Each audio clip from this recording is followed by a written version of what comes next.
I'm planning to give it a good clean and put it back together.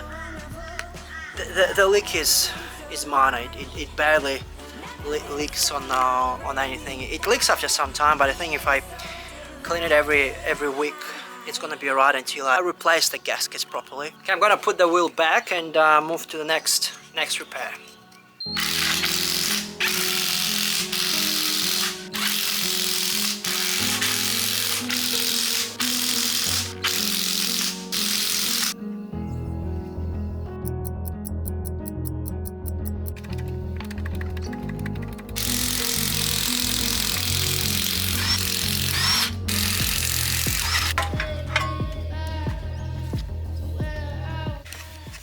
Okay, so